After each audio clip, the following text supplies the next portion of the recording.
Hey everybody, it's the Boss Lady coming to you from my living room. I am going to do story time. I'm going to sit back so it's just easier for me. Whew. So sorry about the lighting. See, now I have to sit back up. I don't know. Let me see if I can lock in the lighting a little bit. Let's see if we can lock it. There we go. All right. I'm still going to try to sit back. Let me put my pillow here. Take two, I guess. So hey everybody, it's the Boss Lady here coming to you from my living room. Want to do story time in reference to my hysterectomy story. By the time you see this, I will be 1 week post-op. The reason why I had a hysterectomy is because I had something called adenomyosis, and the only cure for that is a hysterectomy. There were no fibroids found. They thought there was one hiding, but as of today, seeing the test results, I did not see any in the results. I will get more information as far as my results when I go for my post-op next week. But this is just telling my story. So my surgery was June 18th, 2025. I had to be there at 5:30 in the morning. I was the first surgery person there. It was like cattle. I don't know who all was having what kinds of procedures, but there was all kinds of people there for surgery. My mom said once they started calling me back, once they called me back, then they just started calling names, and rooms were filling up like crazy. I tried to show you some bits and clips. When I first got back there, they told me to, come into the room. I said my name and what I was there for, I don't know, about 100 times. But I had to come in, strip down, make sure no jewelry. I did have to do the shower with the Hibiclens the night before, the morning of. So when I got there, they had me stripped down. Then they gave me these wipes that they had warmed up, and I had to do them in stages. So like one wipe was to wipe this, another wipe to wipe that, another wipe to wipe, all the way down. It was like 6 wipes. After I did the wipes, then I got into my gown, my paper gown that also had the little, what do you call it? The little port thing so that they could hook a tube up to and it could cool me down or heat me up. They put my little red slipper sock things on. They came in, they wrapped my legs with the little wrappers that, and they hook those up to a machine, and it massages you to keep the blood flowing so clots don't form. So they wrap my legs in that. This is where it gets dicey. So like I said, I had to say my name, my birth date, and what procedure I was there for about 100 times. I mean, every person that walked in that room, that's what I had to do. So I met my nurse. My nurse came in, and I told her right away, I'm not an easy stick for her IV. I said, so please get your IV team. Oh, we have an IV team, but they're busy and this and that. And oh, we got someone good. So she calls this lady in, and she said all her procedure was to do for the day was to go from room to room to room, put in IVs. So the lady asked me which arm did I prefer. I said my right arm, because my right arm is the arm that I typically use, right? And so, she's looking and looking, and I said, what about my hand? And she was like, oh, I don't know. I don't think so. I said, okay. Excuse me. You guys excuse the yawns. I may say that because with this procedure, you're very tired and you can get sleepy just like that. So anyway, the lady comes in with the ultrasound machine. Oh, no, she brings the ultrasound machine, and she had to go to someone else. So the nurse that I had decided she was going to look. So she looked, she found a vein, and I can't really show you, but I'm still bruised. And this is 5 days post-op.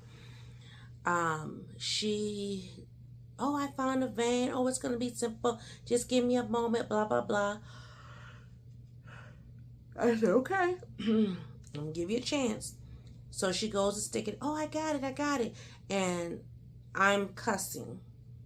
I'm saying the S word, S-H-I-T. And I'm saying it over and over and over. She goes, I got to go a little deeper. Just hang in there. Got to go a little deeper. And she, y'all, she's doing like she's digging for gold. Like, I'm crying profusely. I'm cursing. And I'm like, back off of me. It was a situation. And so she goes, I need you to calm down. I need you to breathe. Move your toes. Move your toes.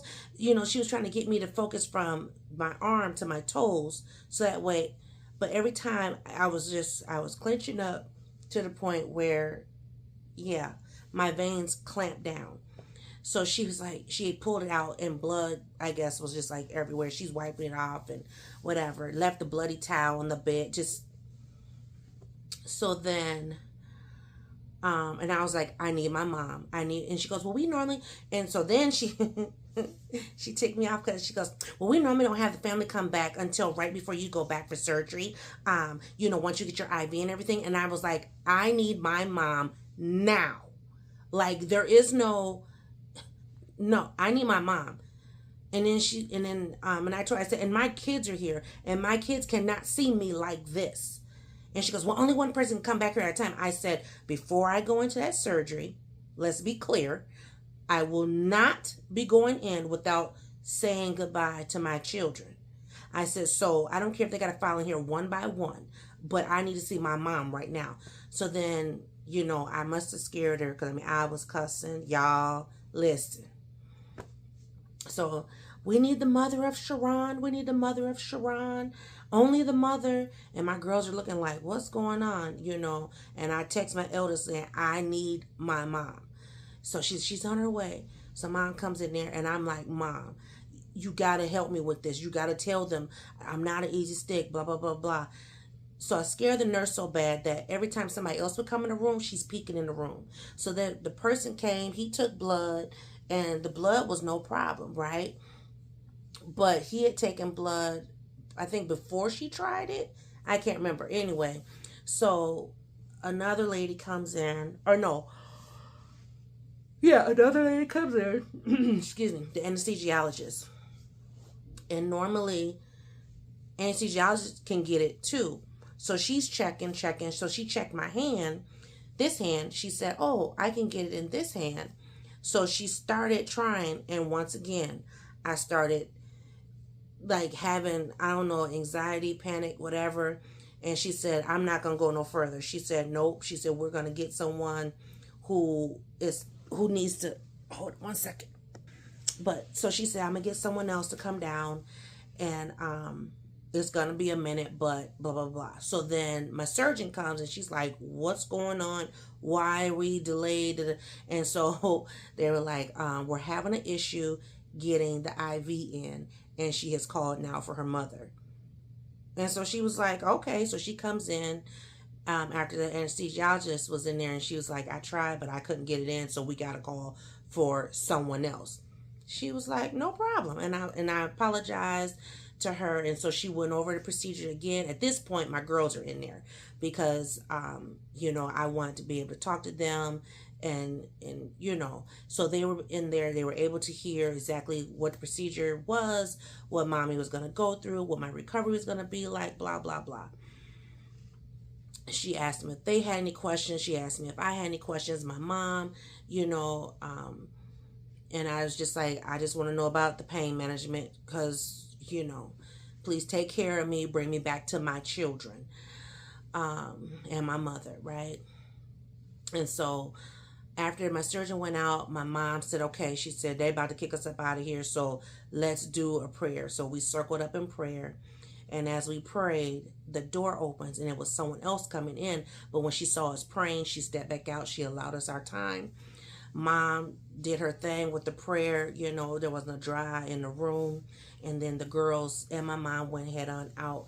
And I told them, I said, before I go back, I need to see my mama one last time. And they were like, okay. So, the lady who was initially coming in, she came in, she said, I just want to try. She said, I know we're waiting on whoever it was, but she said, I just want to try. Just let me see. She said, I will not poke you unless I am for sure.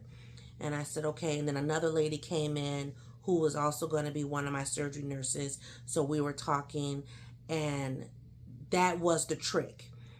It was someone to keep me talking and keep me not focused. So, and she said, do you want it to be your right arm? Can I look at the left? And I said, you can look wherever, you know, just long as you can get it, or if you can't get it, leave it alone. Oh, excuse me. She looked and looked, and she got the ultrasound machine, and she said, oh yeah. She said, there's one right here. She said, but I'm not going to poke you unless I'm absolutely sure. And so I'm talking to the lady over here on my right. The IV lady is on my left. And next thing you know, she said, okay, it's going to be a poke. She said, it's going to be some pressure. And then boom, she was in.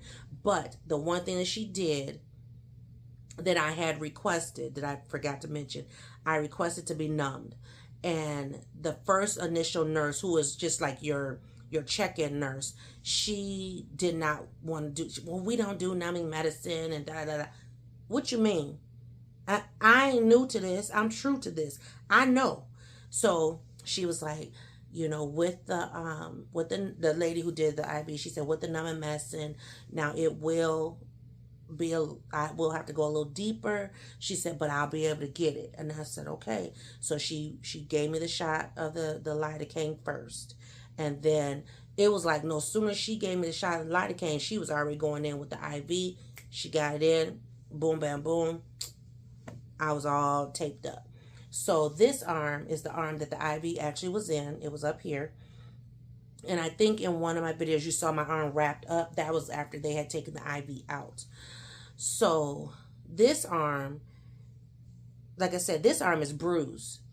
Crazy. Then they gave me, you know, my little cocktail, and I got to say bye to Mama. I said, Mama, look, she got it. And she was like, oh my goodness, she did. I'm like, uh-huh. And so Mama, you know, said, I love you. See you on the other side. I said, okay. They wheeled me back to the operating room, and, you know, they were talking to me and asked me to get onto the other bed. Next thing you know, they put the thing over my face and told me to take a couple deep breaths. I think I took 2.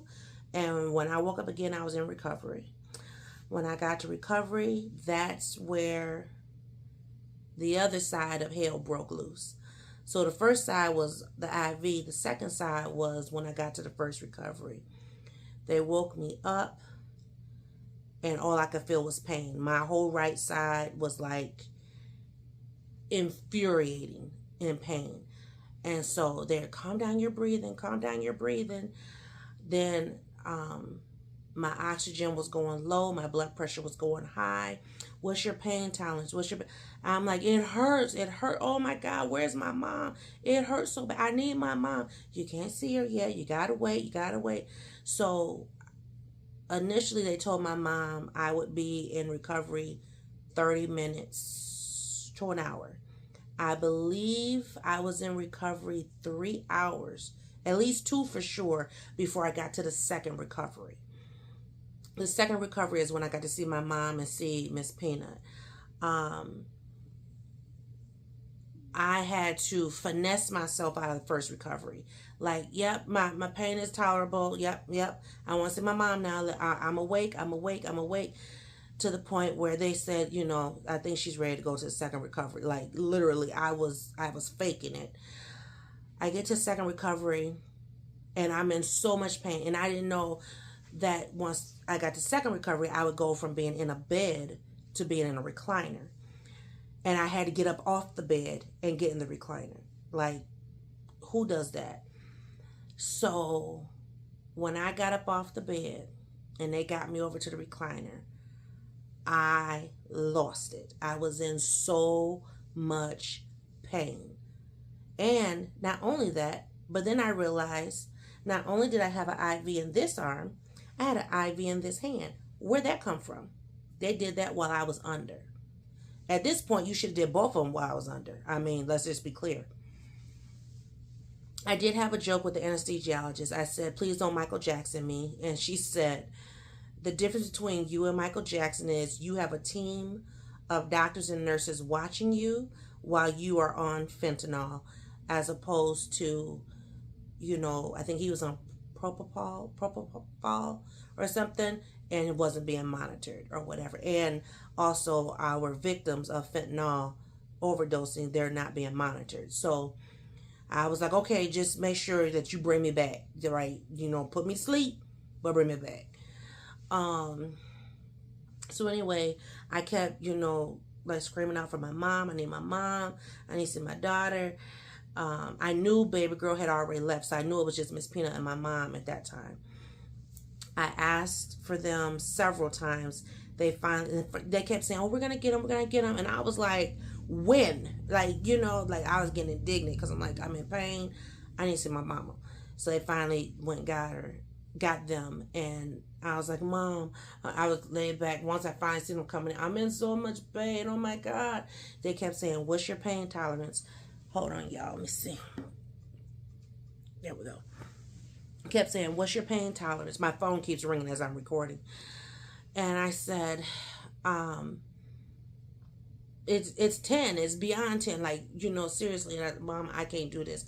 I can't go home. Mama, oh my God, where's my doctor? This and that. So they finally said, well, let's see if your doctor is still here. Blah, blah, blah. We don't know. So they talked to my doctor.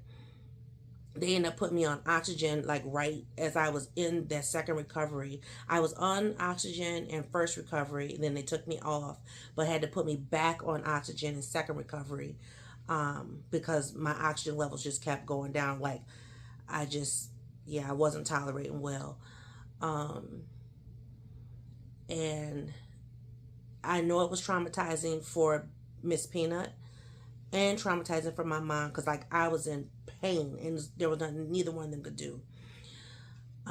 Finally, Dr. Wilcox came in, and I just told her I can't go home this way. I'm like, she said, where are you in pain? I told her, and so she was explaining the incisions again, and she was saying the side where I'm feeling the pain is where the stitches are, which is right here, which I kind of hold and baby. I hold it like a baby.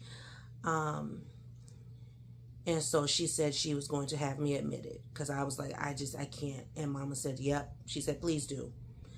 And because my mom was fearful of me coming home, because my mom wasn't going to stay overnight with us here at the house. She was going to go home to her house. And so, she just wanted to make sure I was in as best shape possible before I came home to be with my husband. I was able to talk to my husband. I don't remember the phone call completely. So I think I did repeat myself with him when I talked to him again. And then I talked to my sister. When I talked to my sister, I was on oxygen. I was able to talk to her FaceTime. So that was good. And then I think, did I talk to baby girl? No, I think I was texting. But, or someone, Mama, Peanut, somebody was texting. I can't remember. Once I got to my room, roughly about 3 something. And that was an ordeal as well. But once I got admitted to my room, probably about an hour after, hour and a half, then baby girl brought little man to see me. So I was able to see both my girls, my grandson, my mother. I was fine. I was able to talk to my husband. But yeah, it was rough. I'm not going to kid you. That first, whatever, so many hours of it was rough. The next day, I had great nurses. First of all, I had great nurses. And I don't know if they paired the nurses according to your race, because all my nurses were of color. there was a lady next to me. Her nurse, she was white, and her nurse was white. Then she was discharged shortly after I came in, and then the next morning someone else was being admitted to that side of the room. I'm glad we had the side where the window was. I had to walk with a walker to the bathroom. I also was on, was it fall alert? So there was an alarm on my bed. I could not get out of my bed on my own. I had to always call the nurses. They had to come unhook me or whatever and walk me to the bathroom. What else? But the next morning, when the next person was being admitted, that was the third all hell broke loose. We pretty much had my room to ourselves the whole night. The next morning, they came in and they're cleaning up that side and making the bed, whatever. Miss Peanut had to use the bathroom, and she went out in the hall to look for the bathroom, couldn't find it, so she used the bathroom that was in my room. And the white nurse decided to step in her face, and I couldn't see her. I could hear her voice, and I snapped. I started pressing the button. My nursing assistant came. I told her I needed to make a complaint, and Mama was like, oh Lord, like all bells and the whistles in my body started firing off because my blood pressure kind of was going up, and Mom was like, calm down, because if you don't calm down, they're going to keep you longer. And this and that. Listen, don't nobody talk to that child that way. Mama, and I think that was the first time my mom ever seen me snap, crackle, and pop when it came to Miss Peanut. Now, she know I would ride for my kids, but that's the first time she ever seen me, like, go almost military. I didn't go off on my nurses, but I had complained with my nurse assistant. Then my nurse came in, and I said, fix it, and fix it now. I said, y'all don't want me to get up out this bed. I said, nobody is to speak to that child that way. I said, my daughter is autistic. I said, and I do not play that. I said, so you get that charge nurse, and you let that charge nurse know. And so he did. Because when that other nurse came back in my room, when my little IV thing was going off, honey, she had a whole nother attitude. And I said, because don't think because we black that we ignorant, because I will let you know. Well educated over here. So anyway, and at that point, I said, I'm ready to go. I said, find the doctors, find the nurses, discharge me. I'm ready to go. So technically, I probably could have served another day. But after that, no ma'am. So I came home. I was happy. My husband wasn't here when I got here because he had a meeting. But I came home. He had the room all set for me. My bed was all nice and comfy, y'all. Oh my God. The sleep in my bed, Lord have mercy. But the first night, as I told you guys in my other post-op video, was a rough night. But that is my hysterectomy story. I mean, from start to discharge. How am I feeling now? I'm feeling great, you know. This is still day 5 that I'm recording. I'm going to post this on day 6. But yeah, I feel great, you know. I have my ups, I have my downs. I really, really get sleepy. But other than that, you know, God is good. So I pray for continued healing. I pray for my girls not to have to go through this. And if they do, I pray that they are older than I am. Like, I don't know, I couldn't have did this 11 years ago. Like, for real. I think about, you know, when I was told, you know, 11 years ago, this is what you need to do. Yeah, there ain't no way. Oh, no, Lord. But I thank God for all of my prayer warriors, you know, whether via YouTube, Instagram, Facebook, my regular personal life, my work family, my friends who are family. I thank everybody for all the prayers. My other doctors, You know, I got nurses calling me. I got my doctor calling me, my back doctor. You know, everybody checking on me. And it's been amazing so far. I did have one little work hiccup. Just one. I had to work today for about 15 minutes. It wasn't even 20 minutes. But, you know, God is good that I was able to. Because I could have been too loopy to do anything, right? So I'm grateful to God that He has sustained me through all of this. And yeah, I thank you all for watching and listening to my story. Post-op is July 3rd. And I'm hoping, I'm not rushing it, but I'm hoping by post-op she will clear me to drive. I'm cleared to go in the car and take rides, so that's cool. I haven't done any walk. Well, technically I walked outside, walked to the car and back to the house. Husband picks me up out the back door, so it's just a short walk as opposed to walking out the front. But other than that, yeah, God is good, and I thank Him and I praise Him. You know, June 18th also was a special day in our family. June 18th is my grandmother's birthday, as well as the day that we buried her in 2004. And, you know, I summons my grandmother. I sure did. I was like, Nanny, I need you in the midst. Be in that hospital room and operating room with me. Hold my hand through this. So, and I believe she was on her post. So I'm grateful for that, you know. She's my guardian angel. She watches over me. And I know when I go through the most tumultuous things, she's there. So, with that being said, y'all have a great day. I probably won't do another sit down 20-something minute video again for a while. But y'all have a great day. I see you all in a video. Bye, guys.